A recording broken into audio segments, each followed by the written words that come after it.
उद्योग, व्यापार और बाजार से जुड़ी हर खबर व्यापार समय पर। मैं हूं आपके साथ अश्विन यत्री और वक्त हो चला है टॉप 10 न्यूज बुलेटिन का। तो चलिए बिना देरी करते हुए शुरू करते हैं खबरों का सिलसिला। व्यापारी भाइयों, आपके विदित ही होगा कि 22 फरवरी 2021 को फेडरेशन ऑफ ऑल इंडिया व्यापार मंडल की जिला इकाई या सहयोगी संगठनों द्वारा 200 जिलों में माननीय प्रधानमंत्री जी के नाम ज्ञापन दिया था और जीएसटी कानून के सरलीकरण हेतु मांग की थी। उसी मांग को एक अनुस्मारक ज्ञापन द्वारा इस बार 23 मार्च 2021 को माननीय प्रधानमंत्री जी एवं प्रदेश के माननीय मुख्यमंत्री जी को दिया जाना है, जिसके माध्यम से दोषपूर्ण एवं जटिल जीएसटी प्रणाली से उत्पन्न व्यापारियों की पीड़ा को व्यक्त किया जाना है। इस बार ये ज्ञापन 400 से भी ज्यादा जिलों के माध्यम से दिया जाना प्रस्तावित है। ये निश्चित है कि व्यापारी संगठनों के सामूहिक प्रयास से ही व्यापारियों की पीड़ा का निदान हो पाएगा। सभी संगठनों से अनुरोध है कि व्यापारी हित में ये ज्ञापन अपने माध्यम से भी जिला अधिकारी को सौंपें।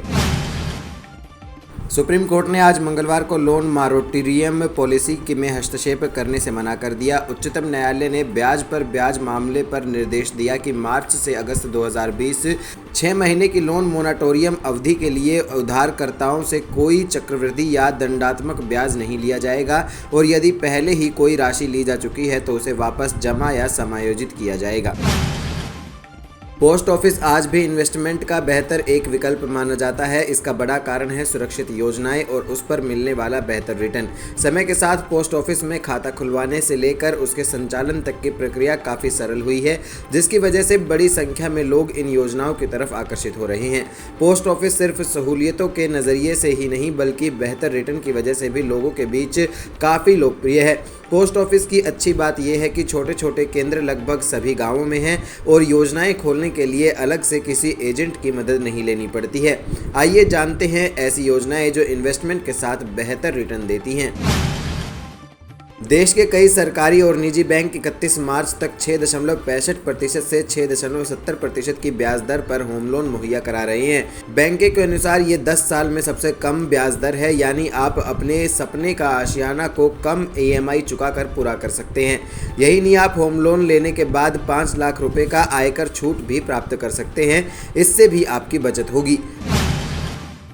पिछले 24 दिनों से भले ही पेट्रोल और डीजल की कीमतों में कोई बदलाव ना हुआ हो, लेकिन इसके बावजूद आम आदमी इन कीमतों से बुरी तरह से प्रभावित है। मंगलवार को राष्ट्रीय राजधानी दिल्ली में पेट्रोल 91.17 रुपये प्रति लीटर जबकि डीजल 81.47 रुपये प्रति लीटर बिक रहा है। इंटरनेशनल मार्केट में कच्चे तेल की कीमतों में 10% की गिरावट आने के बाद अब लोगों को उम्मीद है कि तेल कंपनियां पेट्रोल और डीजल की कीमतों में कमी करेंगी। कोरोना के मामलों में तेजी आने के बाद यूरोपियन देशों में कच्चे तेल की मांग में कमी आई है, जिसका असर कीमतों पर भी पड़ा है। मांग घटने से एक बैरल की कीमत $71 से घटकर $64 हो गया है। पूंजी बाजार नियामक सेबी ने सोमवार को अपने सूचना प्रौद्योगिकी प्रभाग में प्रशिक्षु कार्यक्रम के लिए आवेदन आमंत्रित किए हैं। कार्यक्रम के तहत प्रशिक्षुओं को नियामक के डेटा विश्लेषण और वित्तीय प्रतियोगी में काम करने का अवसर मिलेगा।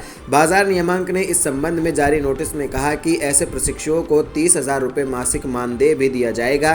प्रशिक्षु कार्यक्रम के तहत प्रशिक्षुओं को सूचना प्रौद्योगिकी से जुड़ी विभिन्न परियोजनाओं पर काम करने का अवसर दिया जाएगा। इसमें उपलब्ध आंकड़ों का विश्लेषण करने, नियामकीय व्यावसायिक प्रक्रियाओं और रिपोर्टिंग के अलावा वित्तीय प्रौद्योगिकी के क्षेत्र में भी काम करने का अवसर उपलब्ध होगा। नोटिस में कहा गया है कि शिक्षण संस्थानों के छात्रों को मौके पर व्यवहारिक प्रशिक्षण को देखते हुए सेबी ने उनके साथ भागीदारी की इच्छा जताते हुए अपने IT प्रभाग प्रशिक्षु कार्यक्रम 2021 के तहत 10 प्रशिक्षु तक स्वीकार करने की बात कही है। इसके लिए सेबी ने 10 अप्रैल 2021 तक रुचि पत्र आमंत्रित किए हैं। ये कार्यक्रम कम से कम 1 साल का होगा। सोने और चांदी के भाव में आज बदलाव देखने को मिला है। जहां सोने 24 कैरेट गोल्ड की कीमतों में मामूली तेजी आई है, वहीं चांदी कल से मुकाबले सस्ती हुई है। आज यानी मंगलवार को 24 कैरेट गोल्ड का भाव सोमवार के मुकाबले 22 रुपये चढ़कर 44,859 रुपये प्रति 10 ग्राम खुला। वहीं चांदी 18 रुपये गिरकर 65,799 रुपये प्रति किलो खुली। बता दें, Indian Boolean and jewellers association द्वारा जारी इस रेट और आपके शहर के भाव में 500 से 1000 रुपये का अंतर आ सकता है। आज हफ्ते के दूसरे दिन मंगलवार को शेयर बाजार की शुरुआत बढ़त के साथ हरे निशान पर हुई। मिले जुले वैश्विक रुझानों के बीच रिलायंस इंडस्ट्रीज, HDFC बैंक और ICICI बैंक जैसे बड़े शेयरों में तेजी के चलते प्रमुख शेयर सूचकांक सेंसेक्स कारोबार के दौरान 300 अंक से अधिक चढ़ गया। 30 शेयरों पर आधारित BSE सेंसेक्स 301.17 अंक या 0.61% बढ़कर 50,072.46 पर कारोबार कर रहा था, जबकि NSE निफ्टी 94.40 अंक या 0.64% बढ़कर 14,830.80 पर पहुंच गया।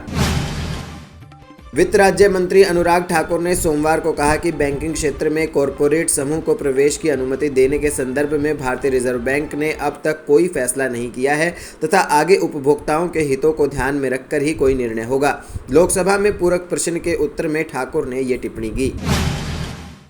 नीति आयोग ने सोमवार को कहा कि उसने अनुबंधों को लागू करने के साथ प्रभावी सुलह व्यवस्था के लिए नीतिगत रूपरेखा को लेकर सुझावों के लिए 2 कार्यबल गठित किए।